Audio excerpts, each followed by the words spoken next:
Section 1.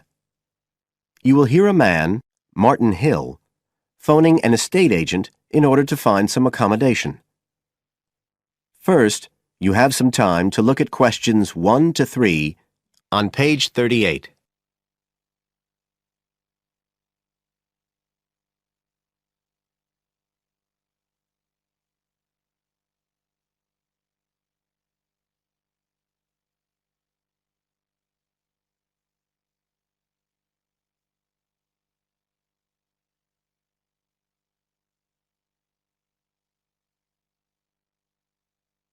You will see that there is an example which has been done for you.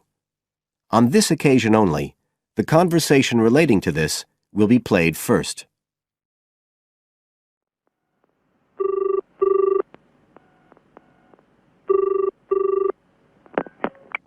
Hello, Brindle's estate agents here. How may I help you? Oh, good morning. I'm ringing to see what flats you have for rent at the moment. Right. Martin wants to rent a flat, so B has been circled as the answer. Now we shall begin. You should answer the questions as you listen, because you will not hear the recording a second time. Listen carefully and answer questions 1 to 3.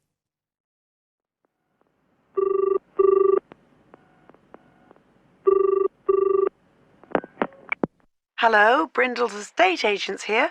How may I help you? Oh, good morning. I'm ringing to see what flats you have for rent at the moment. Right. Can I start by just taking your name, Mr. Hill. Martin Hill. Right. And are you looking for a flat for yourself or, a family, perhaps? Well, it's for 3 of us, myself and 2 friends. We're going to share together. I see. What about employment? Are you all students? Oh, no, we've all got full-time jobs. 2 of us work in the central bank, that's Chris and me, and Phil, that's the other one, is working for Hallam Cars, at the factory about 2 miles out of town. I'll put you down as young professionals then. And I suppose you'll be looking for somewhere with 3 bedrooms? Yeah, at least 3. But actually, we'd rather have a 4th room as well, if we can afford it, for friends staying over and stuff. Is that with a living room to share, plus kitchen and bathroom? Yeah, that sounds good. But we must have a bathroom with a shower. We don't mind about having a bath, but the shower's crucial. OK, I'll just key that in. And are you interested in any particular area? Well, the city centre would be good for me and Chris, so that's our first preference. But we'd consider anything in the west suburbs as well, really.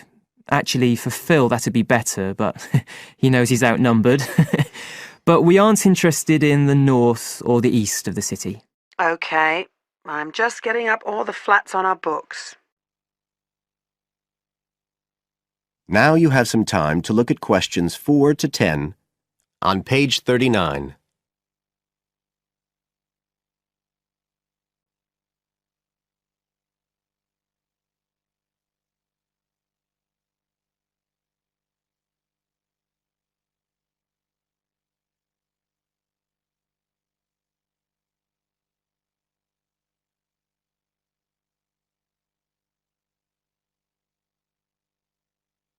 Now listen and answer questions 4 to 10.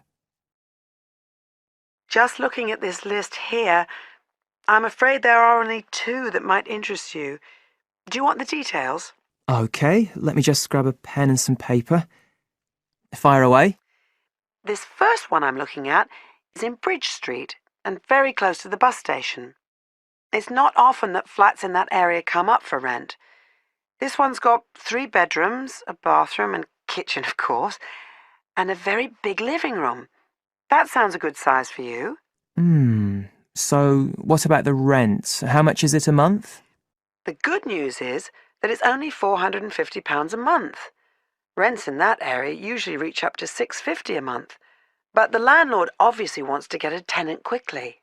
Yeah, it sounds like a bit of a bargain. What about transport for Phil? Well, there'll be plenty of buses, so no problem for him to use public transport. But unfortunately there isn't a shower in the flat. And that location is likely to be noisy, of course. OK. What about the other place? Let's see. Oh, yes. Well, this one is in a really nice location, on Hills Avenue. I'm sure you know it. This looks like something a bit special. It's got 4 big bedrooms and, there's a big living room. And, oh, this'll be good for you, a dining room. It sounds enormous, doesn't it? Yeah, it sounds great. That whole area is being developed, and the flat's very modern, which I'm sure you'll like. It's got good facilities, including your shower. And of course, it's going to be quiet, especially compared with the other place. Better and better. But I'll bet it's expensive, especially if it's in that trendy area beside the park. I'm afraid so. They're asking £800 a month for it. Whoa, it sounds a lot more than we can afford. Well, maybe you could get somebody else to move in too. I'll tell you what, give me your address and I can send you all the details and photos, and you can see whether these two are worth a visit. Thanks, that would be really helpful. My address is flat 5. That is the end of section 1. You now have half a minute to check your answers.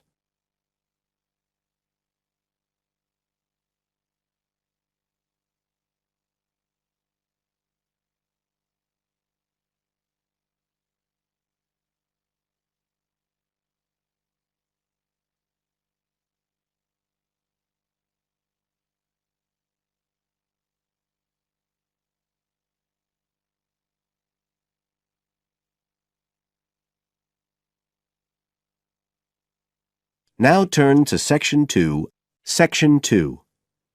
You will hear a tour guide welcoming a group of visitors to the British Library and telling them about the library and what they will see there.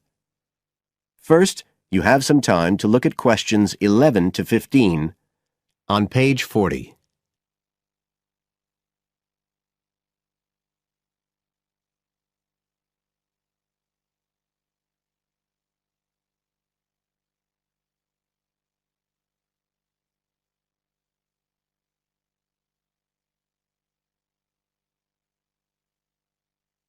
Now listen carefully and answer questions 11 to 15.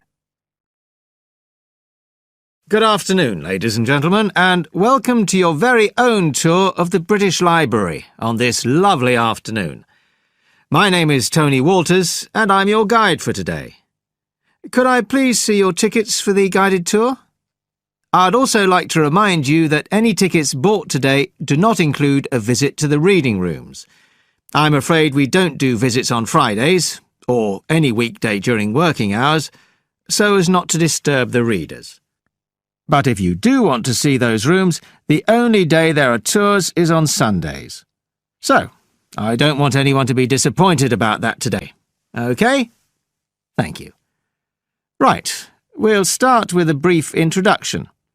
As many of you know, this is the United Kingdom's National Library, and you can see that this is a magnificent modern building. It was first designed by Sir Colin St. John Wilson in 1977, and inaugurated by Her Majesty the Queen more than 20 years later in 1998. As you can see, the size is immense, and the basements alone have 300 kilometres of shelving, and that's enough to hold about 12 million books. The total floor space here is 100,000 square metres, and, as I'll show you, the library houses a huge range of facilities and exhibition spaces. And it has 1,000 staff members based here in the building. So, you can appreciate the scale of our operation. In fact, this was the biggest publicly funded building constructed in the United Kingdom last century. It is still funded by the government as a national institution, of course, and it houses one of the most important collections in the world. The different items come from every continent and span almost 3,000 years. The library isn't a public library, though. You can't just come in and join and borrow any of the books. Access to the collections is limited to those involved in carrying out research. so it's really a huge reference library for that purpose, and anyone who wants to consult any materials that are kept here can formally apply to use the library reading rooms. You now have some time to look at questions 16 to 20 on page 41.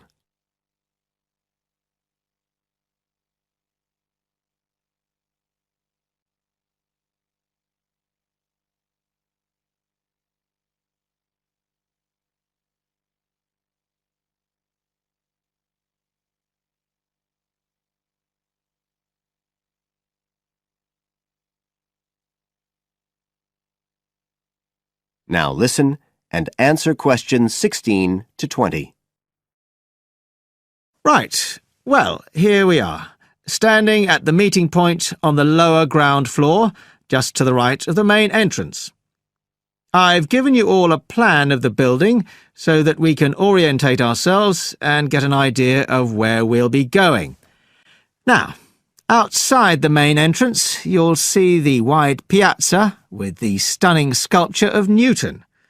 The sculptor was Paolozzi, but it's based on the famous image by William Blake, and it's definitely worth a closer look.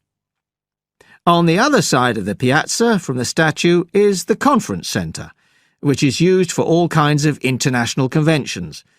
We'll take a quick look inside at the end of our tour. Looking ahead of us now, you'll see that we're standing opposite the staircase down to the basement, where you'll find the cloakroom, and to the left of that, we have the information desk, where you can find out about any current exhibitions, the times of the tours, and anything you need to know, if you don't have a tour guide. As you can see, on this lower ground floor, we also have a bookshop. That's the area over to the left of the main entrance. You'll be free to browse there when we get back to the ground floor. Now, opposite the main entrance on this floor, we have the open stairs leading up to the upper ground floor. And at the top of them, in the middle of the upper ground floor, you can see a kind of glass-sided tower that rises all the way up through the ceiling and up to the first floor. This is called the King's Library. It's really the heart of the building. It was built to house the collection that was presented to the nation in 1823 by the King. You can see it from every floor above ground. When we go up there, you'll find the library's treasures gallery on the left. Can you find it on your plan? That's the exciting one. So we'll be visiting that first, but we'll also take a look at the stamp display situated behind it on the way to the cafe. A lot of people miss that. The cafeteria runs along the back of the floor, and in the right-hand corner, you'll find the lifts and toilets. Always good to locate them.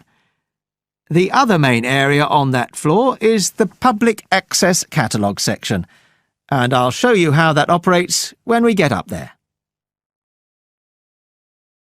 That is the end of section 2. You now have half a minute to check your answers.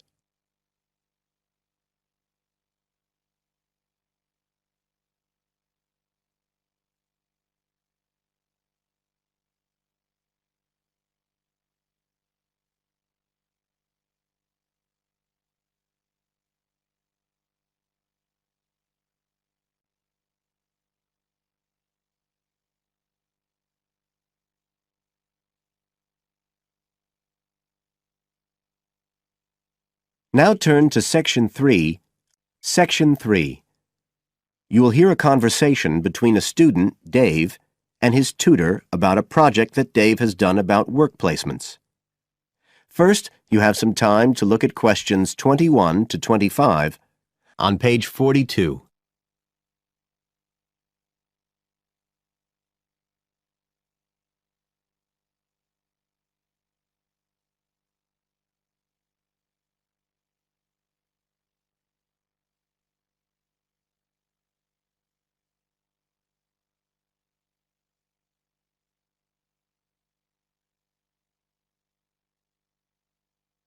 Now listen carefully and answer questions 21 to 25.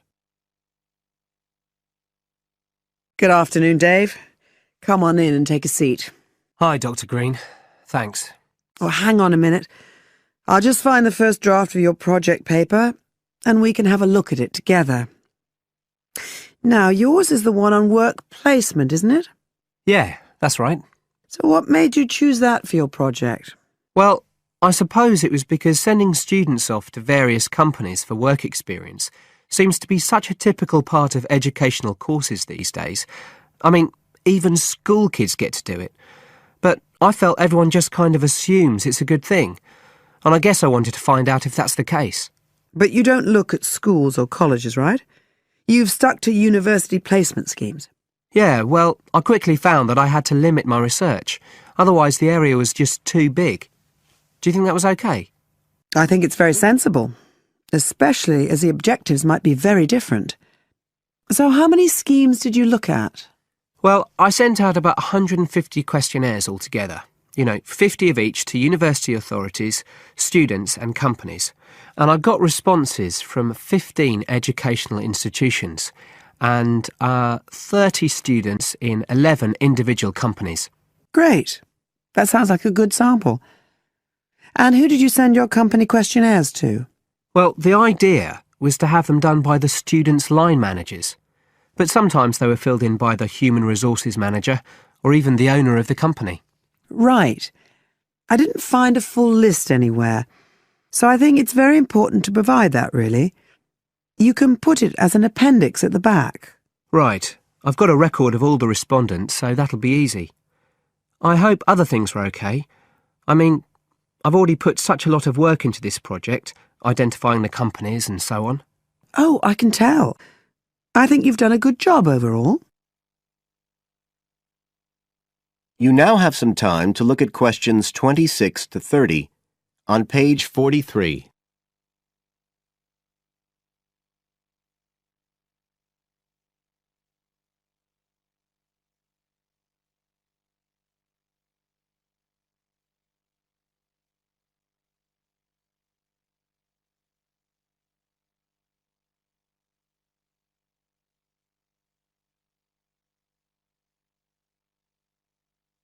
Now listen and answer questions 26 to 30.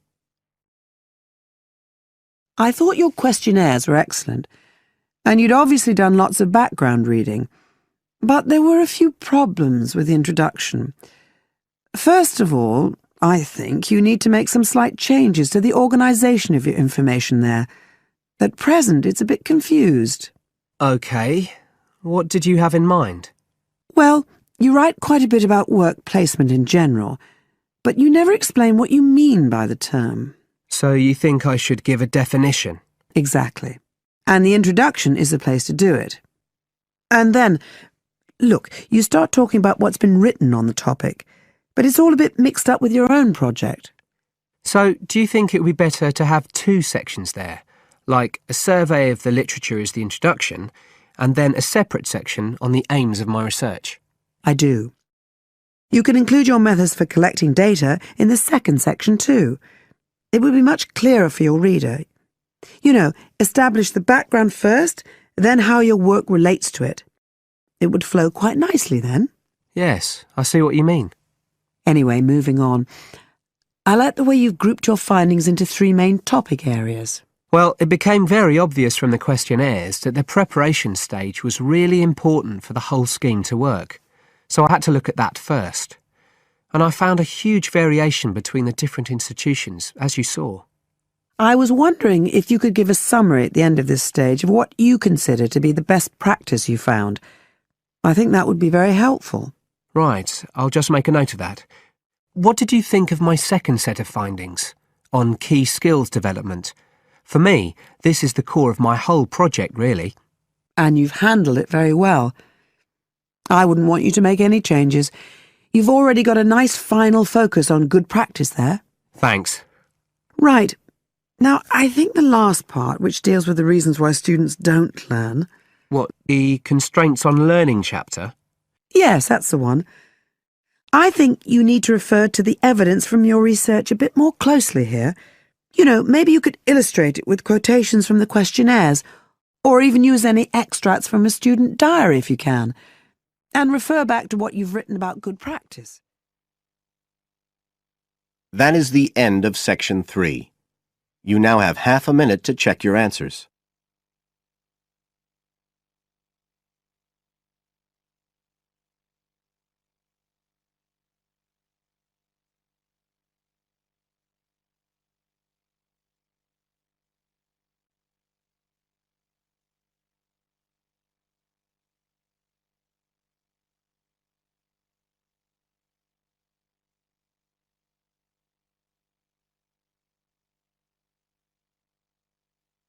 Now turn to Section 4. Section 4. You will hear a part of a lecture about learning and bilingualism. First, you have some time to look at questions 31 to 40 on pages 44 and 45.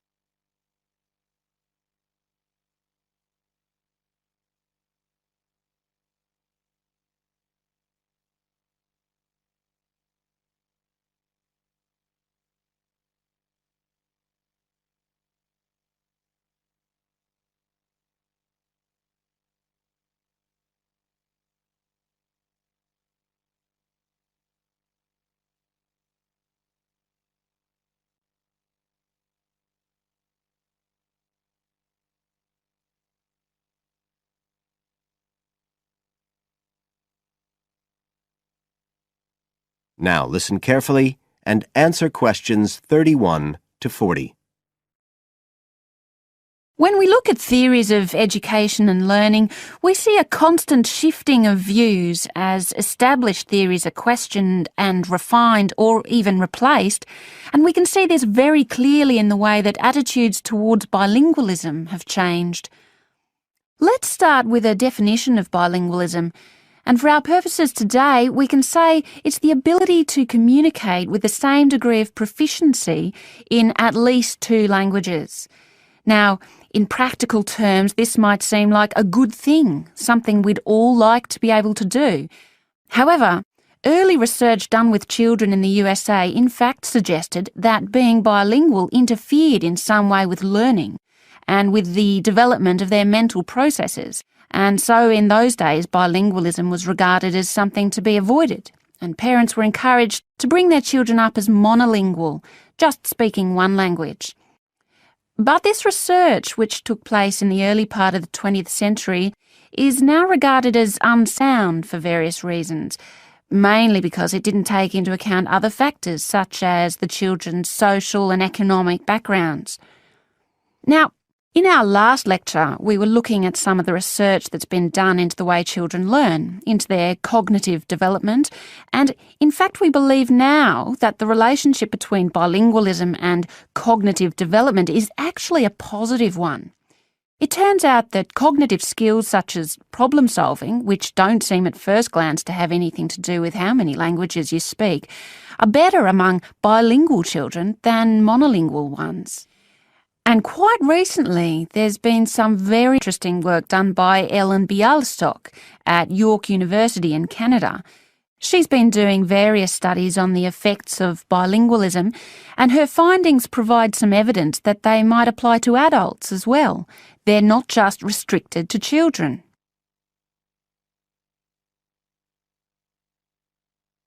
So how do you go about investigating something like this? Well, Dr. Bialystok used groups of monolingual and bilingual subjects aged from 30 right up to 88.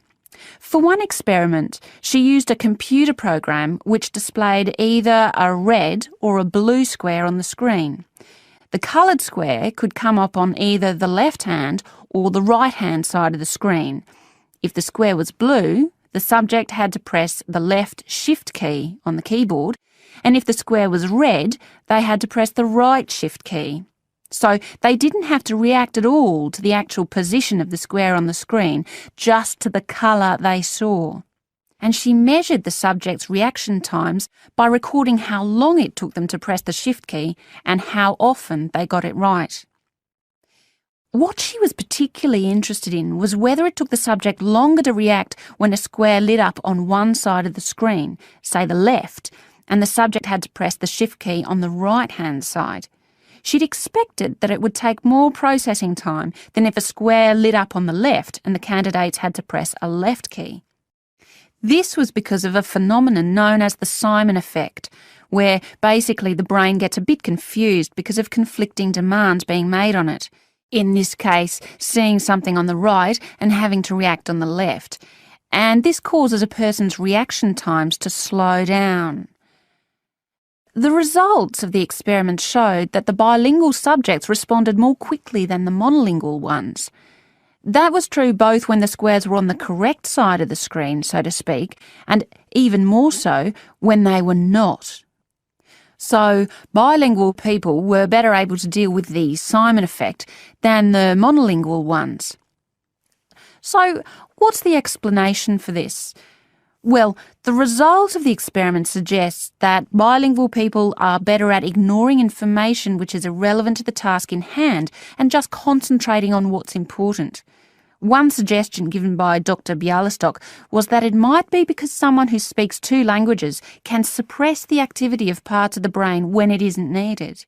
In particular, the part that processes whichever language isn't being used at that particular time. Well, she then went on to investigate that with a second experiment. But again, the bilingual group performed better. And what was particularly interesting, and this is, I think, why the experiments have received so much publicity, is that in all cases, the performance gap between monolinguals and bilinguals actually increased with age, which suggests that bilingualism protects the mind against decline. So, in some way, the lifelong experience of managing two languages may prevent some of the negative effects of ageing. So that's a very different story from the early research. So what are the implications of this for education? That is the